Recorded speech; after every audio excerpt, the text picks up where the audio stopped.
Bismillahirrahmanirrahim. Assalamualaikum warahmatullahi wabarakatuh.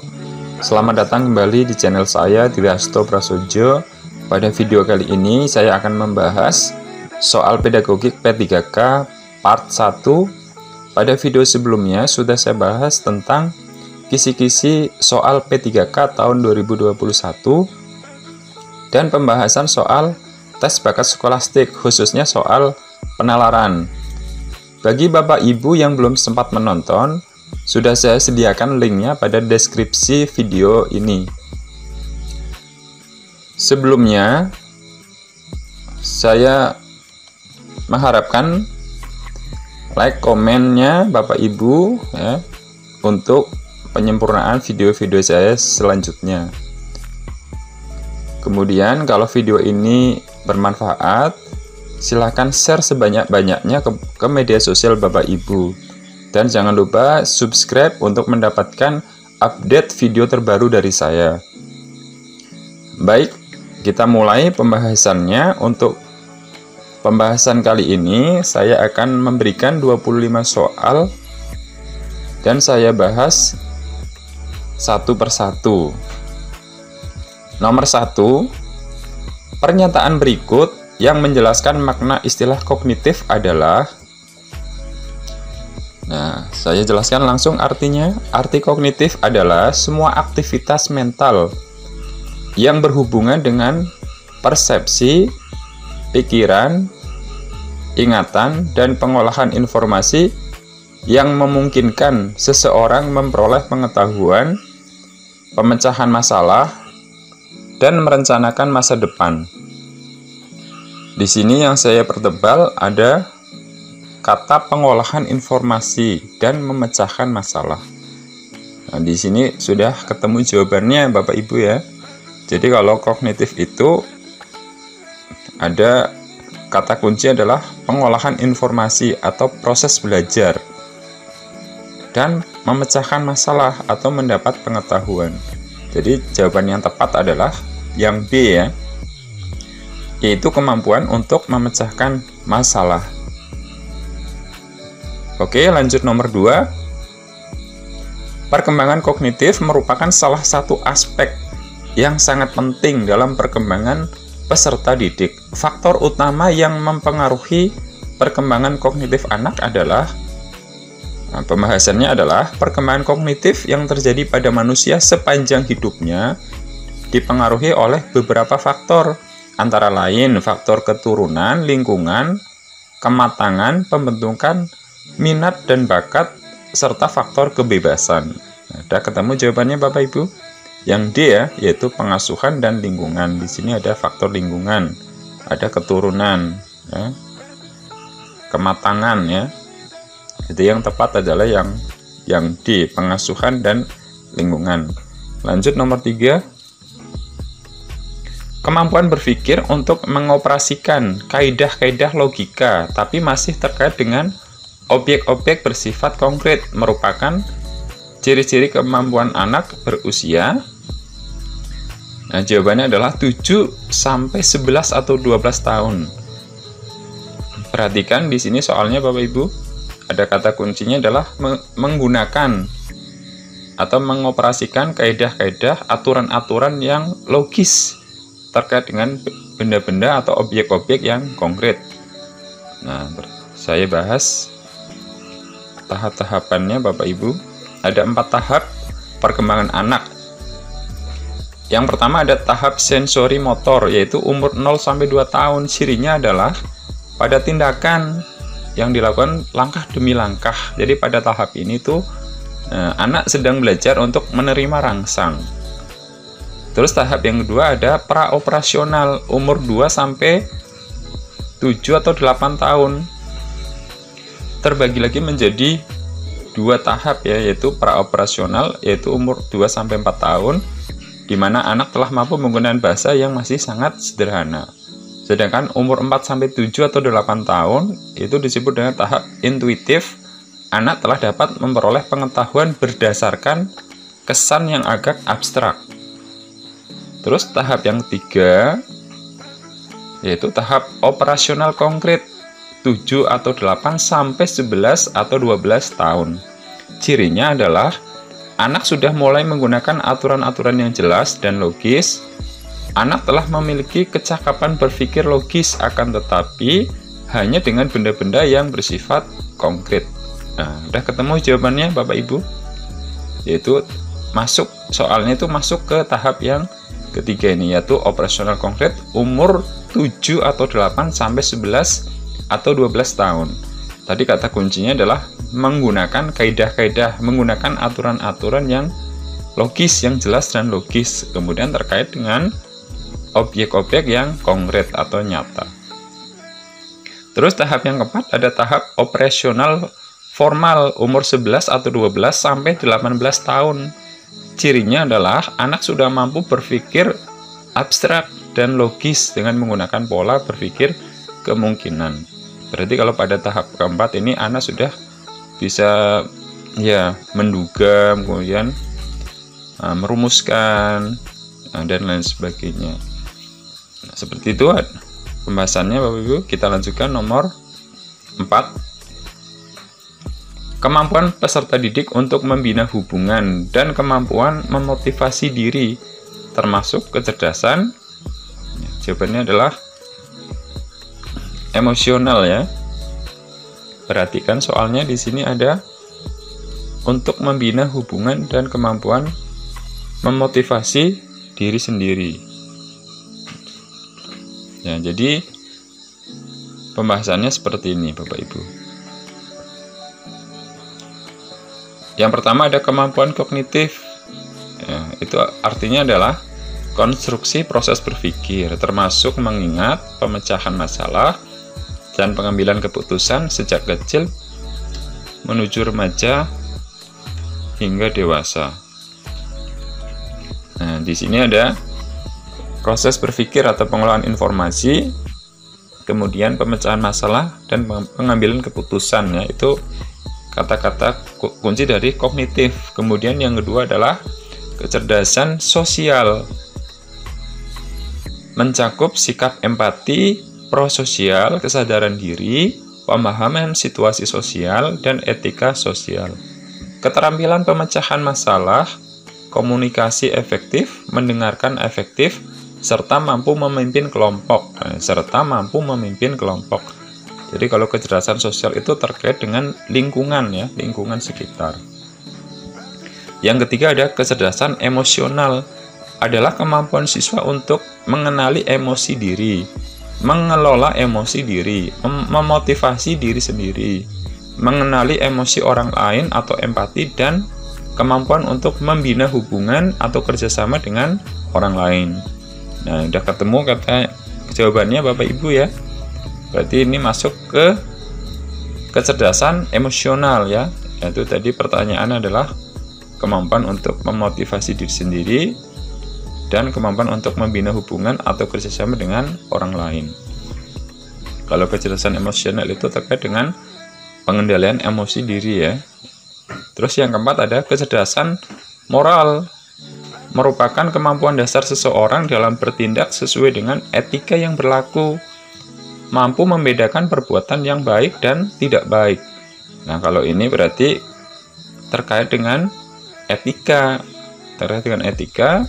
atau perbuatan baik yang atau tidak baik. Cukup jelas Bapak Ibu ya. Oke, kita lanjutkan nomor 5. Seorang peserta didik selalu ingin mendominasi dalam suatu kelompok belajar. Dia tidak memberi kesempatan anggota lain untuk mengemukakan pendapat. Jika teman lain yang memimpin dan mengendalikan jalannya diskusi, ia memisahkan diri dan cenderung belajar sendiri. Peserta didik tersebut mengalami permasalahan dalam perkembangan A. Sosial emosional. Nah, jawabannya itu penjelasannya adalah kecerdasan sosio-emosional merupakan kemampuan individu untuk memahami, mengenali, dan mengendalikan kondisi emosi dirinya dan orang lain agar mampu berinteraksi dengan baik terhadap lingkungan sosialnya. Cukup jelas Bapak Ibu ya. Kita lanjutkan nomor 6. tindakan yang paling tepat dilakukan pada saat siswa mengalami kesulitan memahami pelajaran yang sedang diajarkan? Yang A. Mengulang kembali bahan yang diajarkan. B. Memberikan tugas agar siswa mempelajari bahan yang belum dipahami. Kalau C. Memberikan buku sumber untuk dipelajari siswa. Nah, D. Membantu setiap siswa yang mengalami kesulitan. Kenapa jawaban yang D? Nah, karena siswa yang mengalami kesulitan itu pada umumnya sebenarnya adalah siswa-siswa yang daya pemahamannya atau daya tangkapnya itu rendah ya. Jadi kalau diajarkan secara klasikal, secara biasa itu mereka tidak bisa paham, harus kita bantu, harus kita ajari secara individu ya, satu persatu. Nah, kalau yang A ini mengulang kembali bahan yang diajarkan, kalau kita ulang-ulang kembali tetap sama ya, kalau dengan metode atau dengan model yang klasikal tadi.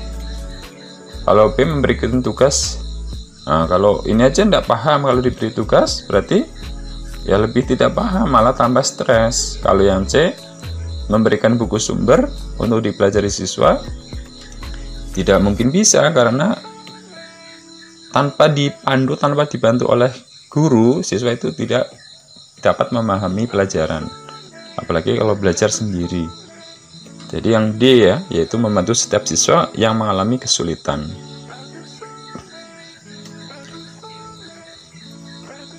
Nomor 7, perbedaan antara konseling dan wawancara terletak pada maksud dan tujuannya. Tujuan konseling adalah, nah di sini ada pembahasannya ya, pembahasannya dulu Bapak Ibu.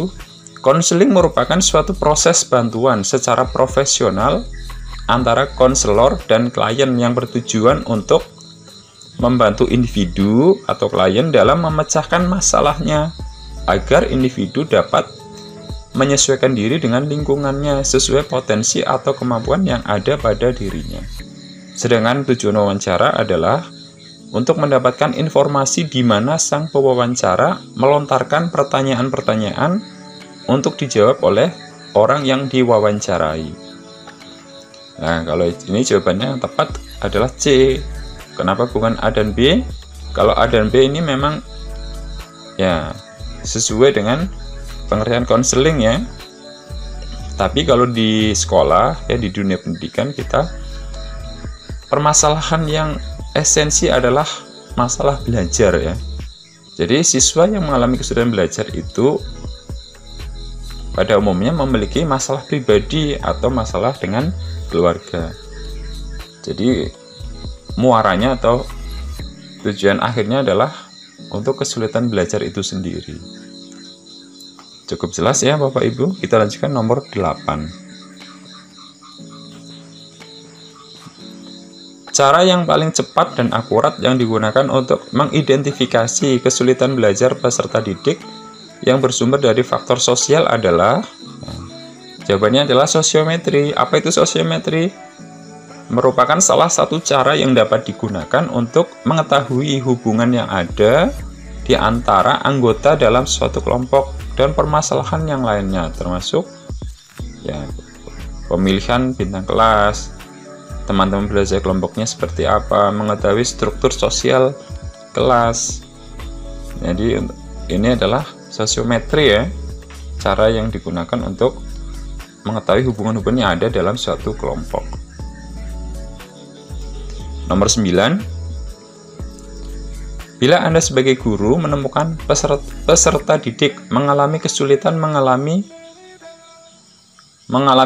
memahami materi pelajaran yang diberikan, tindakan apa yang akan dilakukan? Nah, ini berarti mirip dengan soal nomor 6 tadi ya. Tidak saya bahas kembali, yaitu jawaban yang C. Kita harus memberikan bantuan secara individu kepada siswa yang bersangkutan. Nomor 10, peserta didik banyak meluangkan waktu untuk bermain dengan teman-temannya. Dia rela menghabiskan waktunya untuk teman daripada belajar. Ketika hasil tes dibagikan, peserta didik mendapatkan nilai yang kurang memuaskan. Berusaha menyadarkan siswa, hal tersebut merupakan penyadaran kesulitan belajar yang bersumber dari faktor Nah, di sini sudah jelas Bapak Ibu ya. Siswa itu suka bermain dengan teman-temannya. Berarti di sini adalah faktor lingkungan, faktor sosial. Sehingga waktunya habis untuk bermain dan tidak sempat untuk belajar. Nah, di sini berarti permasalahannya ya berada pada faktor sosial, kesulitan belajar yang bersumber dari faktor sosial. Nomor 11, teori ini memandang belajar sebagai hasil dari pembentukan hubungan antara rangsangan dari luar atau stimulus dan balasan dari siswa atau respon yang dapat diamati, dapat diukur, diamati. Semakin sering hubungan antara rangsangan dan balasan terjadi, maka akan semakin kuatlah hubungan keduanya, atau disebut law of exercise. Teori belajar yang dimaksud adalah, nah, masih ingat Bapak Ibu teori belajar? Nah, ini jawabannya adalah A, behaviorisme. Ini di sini ada kata kuncinya dari soal adalah ada rangsangan dan respon. Kita bahas ya satu persatu. Teori behavioristik itu adalah teori yang mempelajari perilaku manusia. Perspektif behavioral berfokus pada peran dari belajar dalam menjelaskan tingkah laku manusia dan terjadi melalui rangsangan berdasarkan stimulus yang menimbulkan hubungan perilaku reaktif atau respon hukum-hukum mekanistik ya. Jadi ada rangsangan, ada respon, itu kata kuncinya untuk behavioristik. Terus yang kedua ada humanisme, yaitu sebuah pemikiran filsafat yang mengedepankan nilai dan kedudukan manusia serta menjadikannya sebagai kriteria dalam segala hal.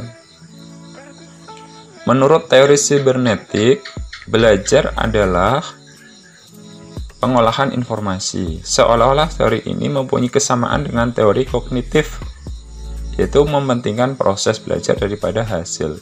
Jadi kalau sibernetik ini lebih mengutamakan prosesnya ya, pengolahan informasinya. Kalau hasil belajarnya ini di nomor 2. Yang keempat adalah teori konstruktivisme. Didefinisikan sebagai pembelajaran yang bersifat generatif, yaitu tindakan mencipta sesuatu makna dari apa yang dipelajari. Generatif itu berarti bisa diartikan membangun atau menyusun ya. Kalau tindakan mencipta ini bisa ya, mencipta bisa membuat misalkan hipotesis, bisa merumuskan sesuatu ya, dan lain sebagainya.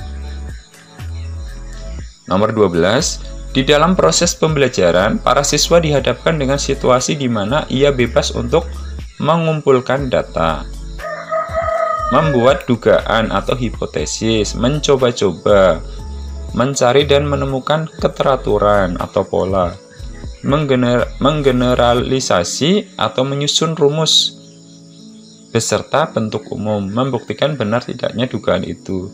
Hal ini merupakan penerapan dari teori, nah sudah jelas sekali ya Bapak Ibu, yaitu yang D, konstruktivisme. Jadi ada kata kuncinya itu generatif ya, generatif. Tidak bisa jelaskan kembali, saya kira sudah jelas. Nomor 13, menurut teori ini, peranan guru dalam pembelajaran adalah sebagai fasilitator, motivator, dan memberikan kesadaran mengenai makna kehidupan pada siswa. Teori belajar ini berusaha memahami perilaku belajar dari sudut pandang pelakunya, bukan dari sudut pandang pengamatnya. Teori belajar ini adalah, ya sudah jelas Bapak Ibu, yang humanistik ya, humanisme. Jadi humanisme kan mengedepankan nilai dan kedudukan manusia. Nah, di sini adalah guru berperan sebagai fasilitator, motivator. Nah, di sini adalah salah satunya. Oke, saya lanjutkan nomor 14. Pada masa kini, siswa dituntut untuk dapat belajar setiap saat dan bisa terjadi dimanapun. Hal ini terjadi karena kemajuan teknologi yang memungkinkan belajar jarak jauh dalam jaringan atau online. Pernyataan di atas sejalan dengan teori belajar yaitu A, sibernetik. Masih kan Bapak Ibu, sibernetik tadi kata kuncinya adalah belajar adalah pengolahan informasi. Ketika anak belajar daring atau belajar jarak jauh, itu prosesnya adalah pengolahan informasi. Kita berikan informasi, nanti siswa mengolah informasi tersebut untuk mendapatkan sebuah pengetahuan. Tapi biasanya memang kita yang penting adalah ada proses belajarnya. Kalau belajar daring itu, untuk hasil belajarnya adalah di nomor 2 kan. Yang penting ada kegiatan belajar. Nomor 15, tujuan pembelajaran yang menggambarkan proses dan hasil belajar yang diharapkan dicapai oleh peserta didik sesuai dengan kompetensinya dimuat dalam. Kalau silabus itu berarti isinya apa Bapak Ibu? Ya, isinya kalau silabus itu kan kompetensi dasar ya. Daftar kompetensi dasar. Kalau RPP di sini soalnya kan proses menggambarkan proses dan hasil belajar. Kalau RPP isinya adalah langkah-langkahnya atau proses kegiatan pembelajarannya. Berarti jawabannya adalah RPP ya. Kalau yang D ini SKL adalah standar kompetensi lulusan. Kompetensi yang harus dikuasai, harus dimiliki siswa ketika lulus, itu namanya SKL. Jadi jawaban yang tepat adalah RPP ya Bapak Ibu. Lanjut ke nomor 16. Silabus dan RPP sama-sama sebagai rencana proses pembelajaran. Perbedaannya adalah sebagai berikut. Nah, saya kira tidak ada kesulitan. Kalau silabus itu kan berisi kompetensi dasar, sedangkan RPP itu adalah kegiatannya, kegiatan belajarnya atau langkah-langkahnya. Jadi yang A. Nomor 17.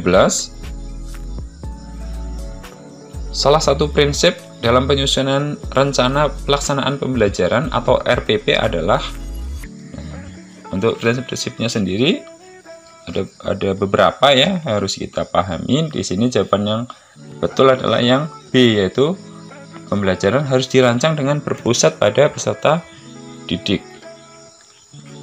Pembahasannya sebagai berikut.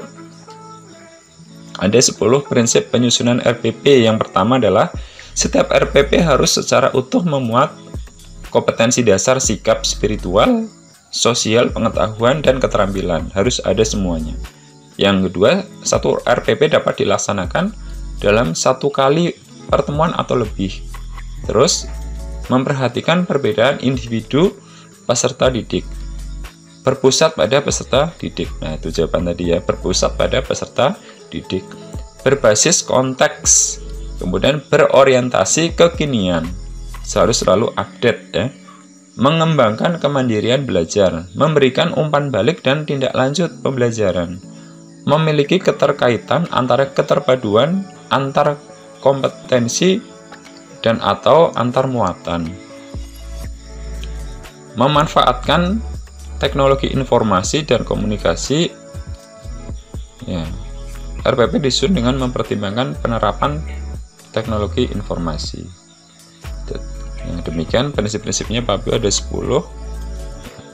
Jadi jawaban yang tadi adalah yang keempat ya, yang berpusat pada peserta didik. Nomor 18. Dalam menggunakan media dan alat bantu mengajar, guru sebaiknya memperhatikan beberapa faktor di bawah ini, kecuali itu yang C ya, waktu yang tersedia untuk kegiatan pembelajaran. Kenapa? Karena kalau waktu ini kan sudah dituangkan dalam RPP, tidak ada kaitannya dengan media atau alat bantu yang digunakan. Nah, kalau yang A ini metode mengajar, itu betul karena media yang kita gunakan harus sesuai dengan metode yang kita gunakan, harus sinkron ya. Kemudian kalau B karakteristik bahan ajar ya juga sama, karakteristiknya bagaimana. Terus yang D adalah buku sumbernya. Berarti yang A, B, dan D ini memang harus disesuaikan ya, diperhatikan sesuai dengan media atau tidak. Jadi jawabannya adalah yang C, yang kecuali ya, tidak memperhatikan waktu yang tersedia. 19. Benjamin S. Bloom mengembangkan ranah kognitif dengan urutan berikut. Nah, saya kira Bapak Ibu sudah paham ya, di luar kepala ini tingkatannya dari paling bawah sampai paling tinggi ada C1 sampai C6. Paling pertama ada pengetahuan atau ingatan, kemudian pemahaman, kemudian aplikasi atau penerapan, analisis, sintetis, dan evaluasi. Jadi yang B jawabannya. Oke, lanjut nomor 20.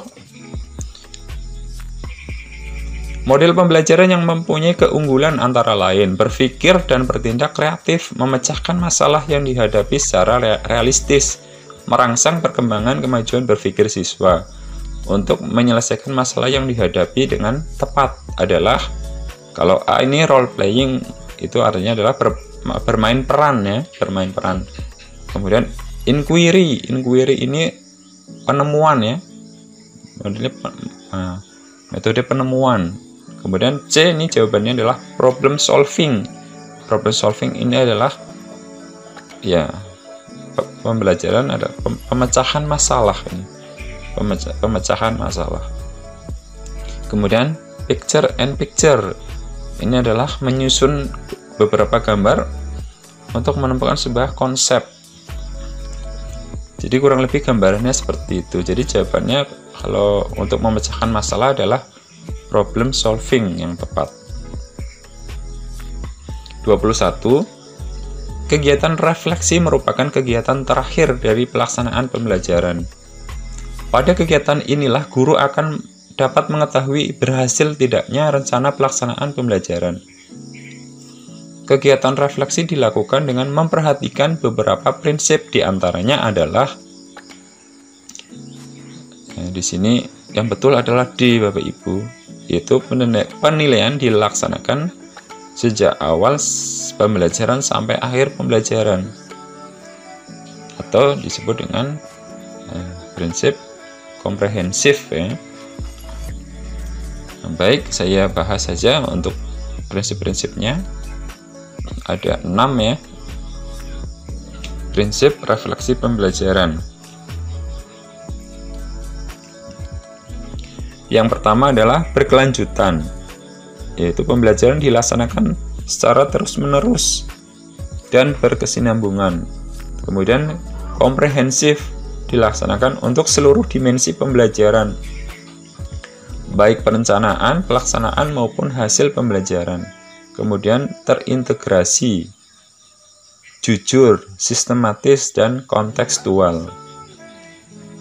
Jadi kalau yang tadi itu masuk ke yang komprehensif, yaitu dilaksanakan untuk seluruh dimensi pembelajaran, baik perencanaan, pelaksanaan maupun hasil pembelajarannya. 22. Kegiatan yang harus dilakukan setelah pembelajaran adalah melakukan refleksi. Tujuan dilakukan refleksi pembelajaran bagi pendidik antara lain adalah, tujuannya apa ya, refleksi itu dilakukan bagi seorang pendidik. Di sini jawabannya adalah, yang tepat adalah A, untuk menganalisis tingkat keberhasilan proses dan hasil belajar peserta didik. Jadi untuk pembelajaran berikutnya itu bisa lebih baik ya, guru bisa menganalisis pembelajaran yang telah dilakukan. Kalau B, C, dan D itu adalah pengecoh saja Bapak Ibu. Nomor 23.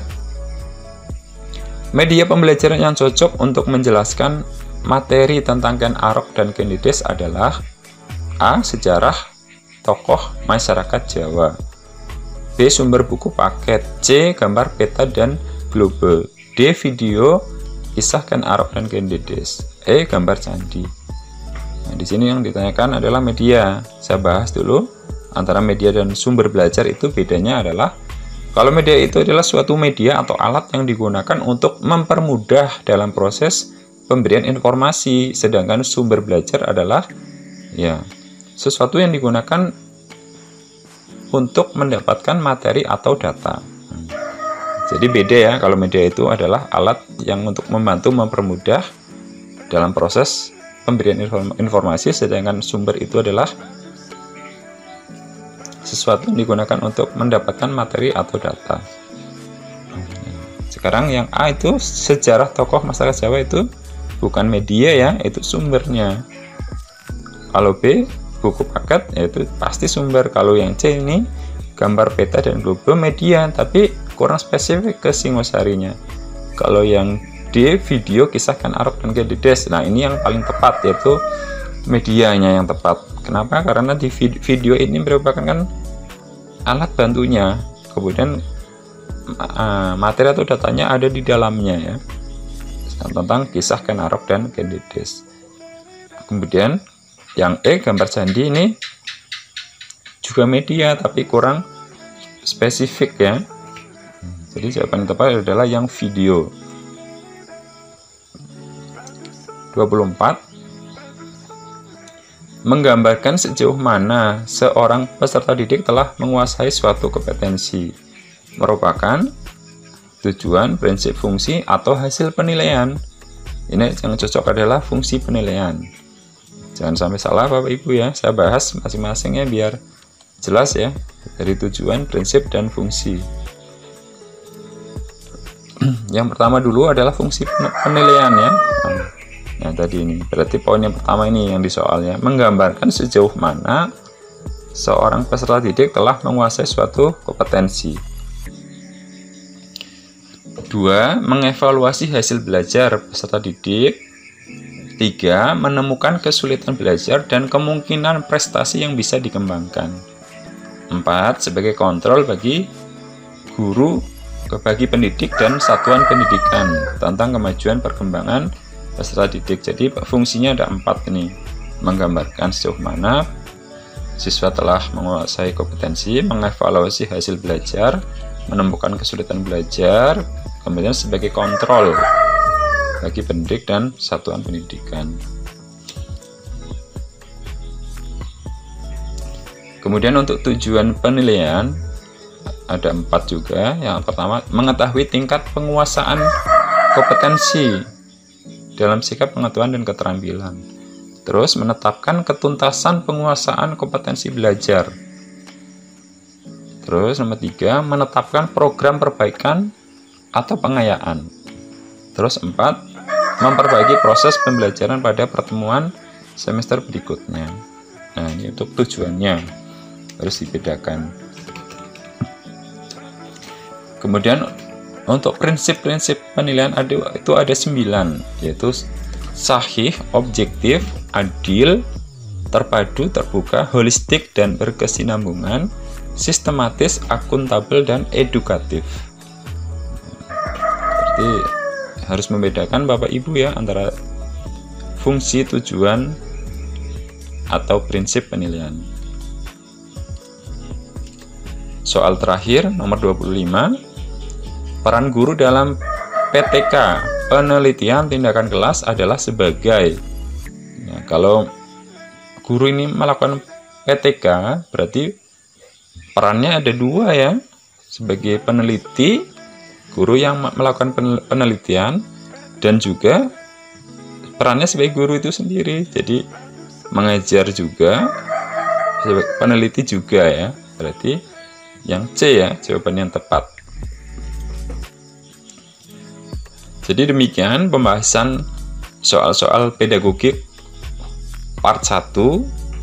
Mudah-mudahan bermanfaat bagi Bapak Ibu yang ingin mengikuti seleksi tes P3K tahun ini. Ya. Saya ucapkan terima kasih sudah menonton video saya. Semoga sukses untuk kita semua. Sekali lagi jangan lupa untuk like, komen, share, dan subscribe ya untuk mendapatkan video terbaru dari saya. Terima kasih, saya akhiri sekian. Wassalamualaikum warahmatullahi wabarakatuh.